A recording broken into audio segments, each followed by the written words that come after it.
அது எனக்கு தெரியல. அந்த கல்வி சிறந்த தமிழ்நாடு அந்த மாநாட்டில் கலந்துகிட்டவங்க தான் நீங்க கேட்கணும். எனக்கு இதுல நான் சொல்றதுக்கு இல்ல, வேணா தனியா போய் தலையில அடிச்சுக்கிறேன். என்னங்கய்யா,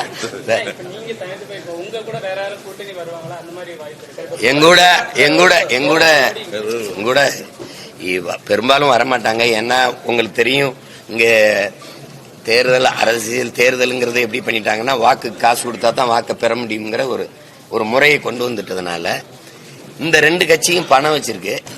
வாக்கு காசு கொடுத்து இப்ப கூட்டணி வச்சா 10 சீட்டுனா 10 சீட்டுக்கான வாக்கு காசை கொடுத்துரும், செலவு காசையும் கொடுத்துரும்.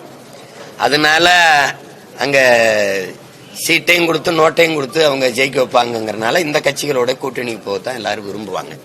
இப்ப நம்ம கிட்ட அது ரெண்டு இல்லை, அதனால அவங்க வரமாட்டாங்க. அப்ப ரெண்டாவது வரணும்னா நம்மள மாதிரியே ஒரு மாற்றத்தை விரும்பி நிக்கிற கட்சி இயக்கங்கள் தான் வரும். அது இப்போதைக்கு வாய்ப்பு இல்லை. அது ரெண்டாவது நாங்கள் அது இல்லை. நாங்க 234 இப்ப குறைஞ்சது 150 வேட்பாளரை போட்டோம். என் தங்கச்சி எல்லாம் கன்னியாகுமரியில போட்டிடுது. அது எத்தனை வருஷம் எவ்வளவு நாள் ஆச்சு அவனை அறிவிச்சு? 1 வருஷமா வேலைச்சுது. கன்னியாகுமரியில 1 வருஷத்துக்கு முன்னாடியே வேட்பாளர் போட்டேன். இப்ப தூத்துக்குள்ள என் மயன் ஜாக்கப் வந்திருக்கானா, இந்த அன்னைக்கு பாருங்க, இவன் போட்டிடுறான். புதுசா வந்து இது பண்ணல. நான் சும்மா இந்த ஒப்புக்கு கோடிட்ட இடத்த ஃபில் இன் தி பிளாங்க்ஸ் கிடையாது. கேடர்னா ஆள் சின்ன ஆள் நினைக்கிறீங்களா? அவனை பேசி பாக்குறீங்களா? அவனோட அவன் வெளிநாட்டுல வேலை செஞ்சுக்கிட்டு இருந்த வேலையை விட்டுட்டு அரசியல் செய்ய வந்த என் தங்கச்சி. அவன் 10ஆம் படிக்கும் போது அவங்க அப்பாவை கட்சியில சேர்த்து விட்டான். அவர் காங்கிரஸ், பெரிய காங்கிரஸ். அவரு எங்க அண்ணன் பேசுறது கேளுங்க. திரும்பி அந்த கட்சியில சேருங்கன்னு இன்னைக்கு காரி துப்புறான், வீட்டுல இருக்க கூட மாட்டான்னு. அவன் 10ஆவது தான் படிச்சிருந்தான். அப்ப கட்சியில இவர் சேர்ந்தாரு. இப்ப அவன் கல்லூரி முடிச்சு வந்துட்டனால அவனை வேட்பாளரா நிறுத்தினேன். ஏன்னா நான் கட்சி நடத்துனதே அவனுக்கு தான். நான் சொன்னால 10ஆவது படிச்சுட்டு இருக்கான்னு வந்துட்டான் இப்ப, அதனால அவன் வேட்பாளர். அதனால 234 என் பிள்ளைகளோட நீங்க எந்த கொம்பனும் தர்க்கம் செஞ்சு வெல்ல முடியாது. வெறும் கேடர்ஸ் இல்ல, ஆளர் லீடர்ஸ். கேளுங்க. அது மாறுது நாறுது, அது எனக்கு பிரச்சனை இல்லை. நான் சொல்லிட்டேன் என் நிலைப்பாட. நான் தனிச்சு போட்டிடுறேன், போட்டிட்டுட்டேன்.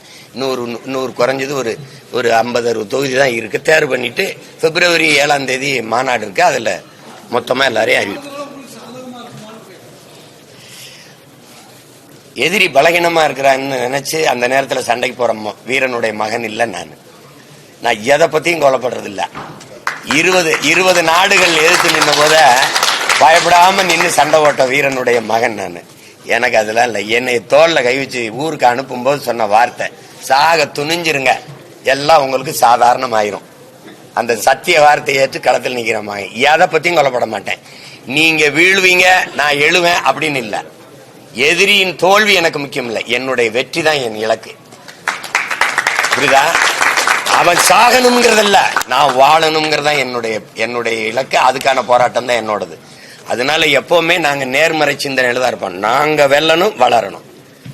நாங்க வளரணும், வெல்லணும், இதுதான் முக்கியம். அடுத்த திராவிடம் ஒழிக, திமுக ஒழிக, அதிமுக தமிழ் தேசியம் வளர்க, வெல்க, நாம் தமிழர் வெல்க, இதுதான் நாங்க நினைப்போம். அந்த மாதிரி அடுத்தது இதெல்லாம் கவனம் கிடையாது. நான் இன்னைக்கு நேத்தா 16ல போட்டியிட ஆரம்பிச்சேன். தேர்தல் அரசியலுக்கு வந்தேன். 1.1 4.5 லட்சம் வாக்கு வாங்கின ஒரு கட்சி உயிரோட இருந்திருக்கா பாருங்க. ஏதாவது திரும்பி எந்த தேர்தலையாவது போட்டியிடாம சீமான் பின்வாங்கிட்டான்னு சொல்லுங்க பாப்போம்.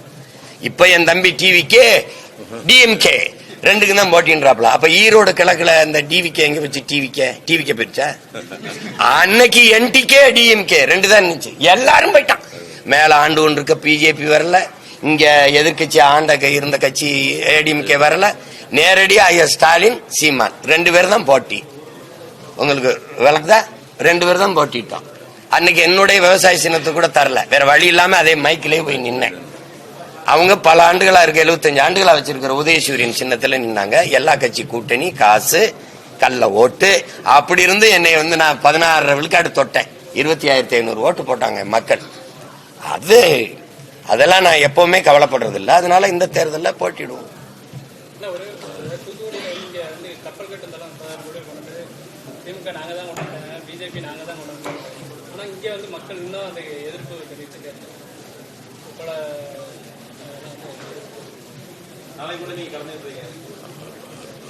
எதிர்ப்பு தெரிவிக்கிறதுல என்ன இருக்கு? எதிர்ப்பு தெரிவிக்கிறது நம்மகிட்ட வலிமையான ஒரு ஆயுதம் இருக்கு, வாக்கு. அதை வச்சு வீழ்த்தினாலே ஒளி அது திருந்தது.